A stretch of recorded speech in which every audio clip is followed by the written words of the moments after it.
Shalom, selamat pagi semuanya. Puji Tuhan, pagi hari ini kita boleh kembali menikmati kasih setia Tuhan ya. Sebelum kita melakukan semua aktivitas kita hari ini, terlebih dahulu mari kita akan merenungkan kebenaran firman Tuhan. Kita akan meminta Tuhan memberikan petunjuk, tuntunan kepada kita, sehingga sepanjang hari ini apapun yang kita kerjakan boleh memuliakan Tuhan. Namun sebelumnya mari kita akan berdoa bersama-sama. Kita akan lipat tangan kita dengan sikap yang sopan. Mari kita akan berdoa kepada Tuhan. Tuhan Yesus, kami mengucap syukur untuk pagi yang indah ini, di mana kami boleh kembali menikmati kasih setia Tuhan. Bapa, hari ini sebelum kami memulai segala aktivitas kami rindu Engkau berbicara kepada kami melalui kebenaran firman-Mu yang boleh mendidik kami, menuntun kami Tuhan, membimbing kami supaya kami boleh menjadi pelaku-pelaku dari kebenaran firman-Mu. Berbicaralah kepada kami dan kami siap untuk mendengarkannya. Di dalam nama Yesus kami sudah berdoa. Amin. Pagi hari ini renungan kita terambil dari 1 Raja-Raja pasal 21 ayat 1 sampai 11. Mari kita akan membuka Alkitab kita, 1 Raja-Raja 21 ayat 1 sampai 11. Saya akan membacakannya untuk kita semua. Kebun anggur Nabot. Sesudah itu terjadilah hal yang berikut. Nabot orang Yisrael mempunyai kebun anggur di Yisrael di samping istana Ahab raja Samaria. Berkatalah Ahab kepada Nabot, "Berikanlah kepadaku kebun anggurmu itu, supaya kujadikan kebun sayur, sebab letaknya dekat rumahku.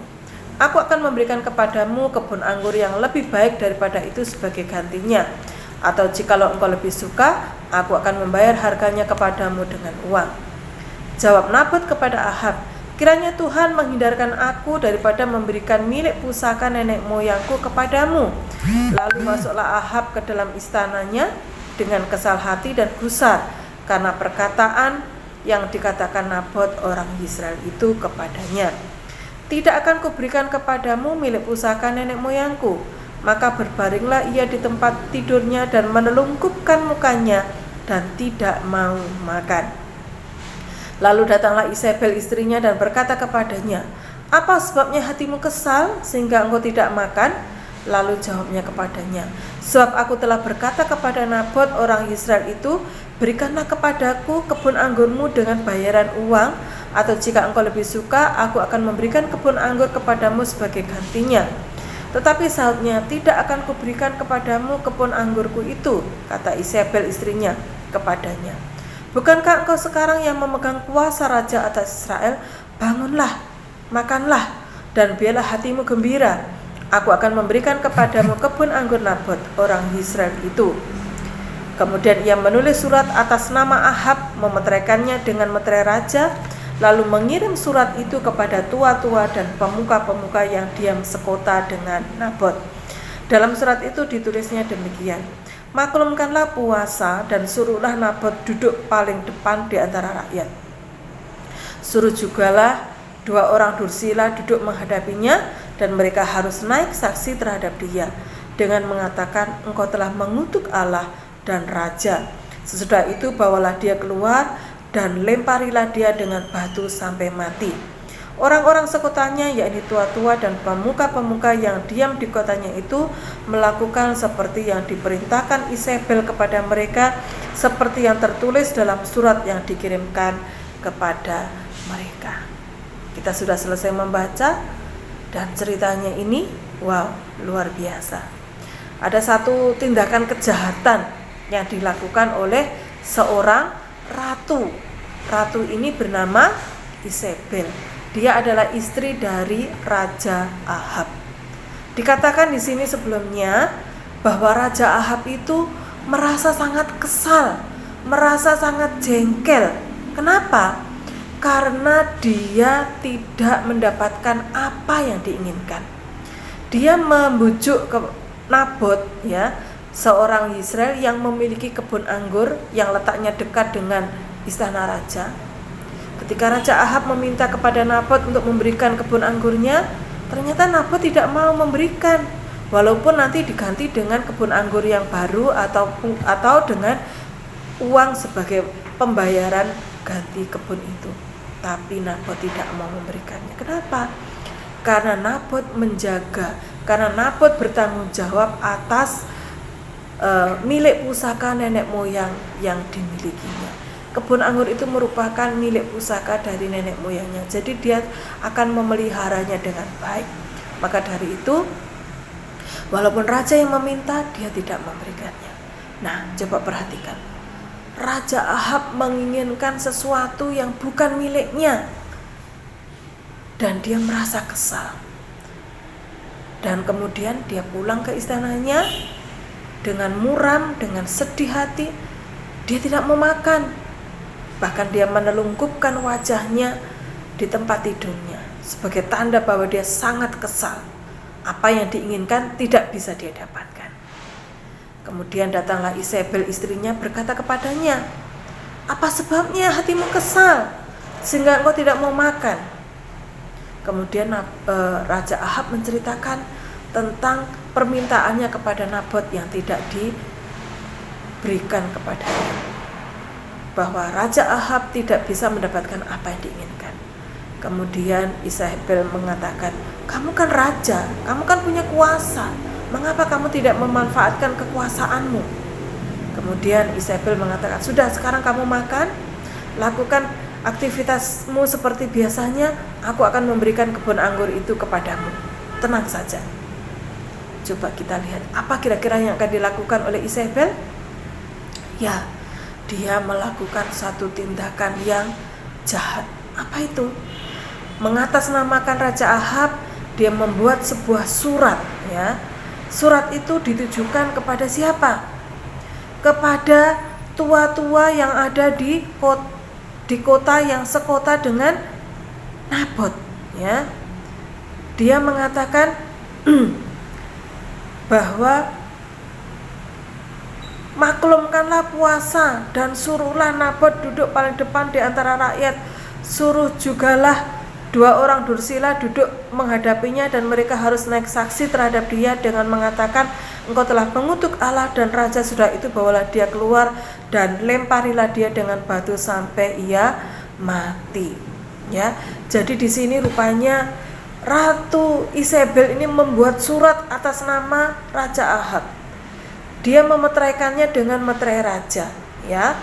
Kemudian dia meminta supaya Nabot duduk paling depan di antara rakyat, dan setelah itu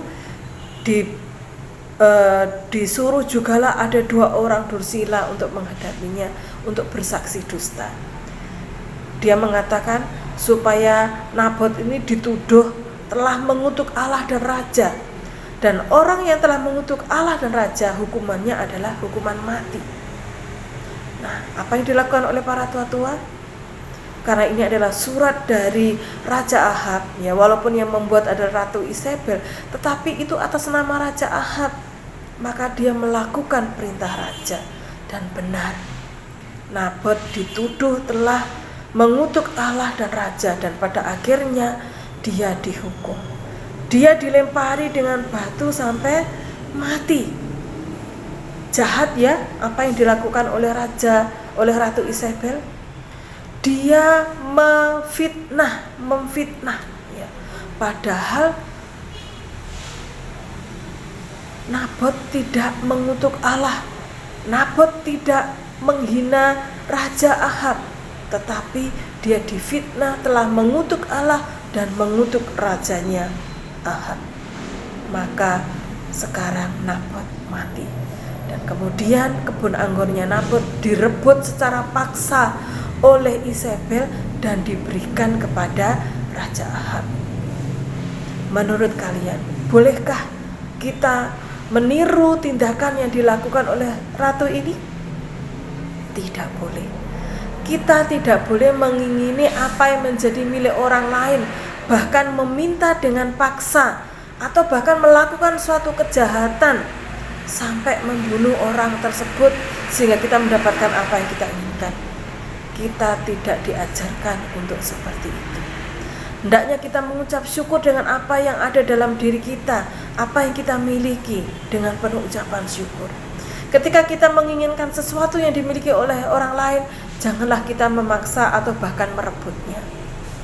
Kita bisa berdoa kepada Tuhan supaya Tuhan memberkati kita sehingga suatu ketika kita bisa mendapatkan apa yang kita inginkan. Misalnya kita menginginkan mainan yang dimiliki oleh teman itu, tetapi kita belum bisa membelinya.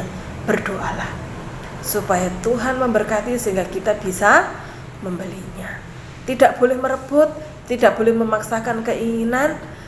Jangan sampai itu menjadi sesuatu hal yang tidak baik. Dengan keinginan yang sangat kuat sehingga kita melakukan suatu kejahatan, ya. Mari kita jangan meniru apa yang dilakukan oleh Ratu Isabel. Nah, dari sini kita diingatkan, mari kita menjaga hati kita. Kita menjaga pikiran kita untuk kita tidak berbuat suatu kejahatan. Apakah satu kejahatan itu Tuhan tahu? Tahu. Baik atau jahat, apapun yang kita kerjakan, Tuhan Maha tahu, ya. Nah, inilah renungan yang kita renungkan pada pagi hari ini. Kita akhiri dengan membaca satu kebenaran firman Tuhan dari Amsal 15 ayat 26, mengatakan seperti ini. Rancangan orang jahat adalah kekejian bagi Tuhan, tetapi perkataan yang ramah itu suci. Mari kita belajar untuk merancangkan sesuatu yang baik, jangan yang jahat, karena Tuhan suka anak-anaknya melakukan segala perbuatan yang baik. Mari kita berlaku yang baik, kita mensyukuri apa yang Tuhan sudah berikan kepada kita dan tidak memaksakan kehendak kita untuk merebut apa yang menjadi milik orang lain. Puji Tuhan. Mari kita akhiri renungan kita pagi hari ini dengan berdoa bersama-sama. Tuhan Yesus, terima kasih untuk kebenaran firman-Mu pagi hari ini. Mampukan kami Tuhan untuk menjadi pelaku dari kebenaran firman-Mu. Ajarkan kepada kami Tuhan untuk bersyukur dengan apa yang Tuhan berikan kepada kami. Dan ajarkan kepada kami untuk tidak mengingini milik orang lain dengan memaksakan kehendak kami, bahkan merebutnya dengan paksa. Mampukan kami Tuhan untuk selalu memberikan yang terbaik untuk Tuhan, dan kami boleh menjadi anak-anak Tuhan yang boleh jadi berkat bagi orang-orang di sekeliling kami. Tuhan, inilah doa kami menyerahkan kegiatan kami sepanjang hari ini ke dalam tangan Tuhan. Di dalam nama Yesus kami berdoa. Amin. Selamat pagi, Tuhan Yesus memberkati.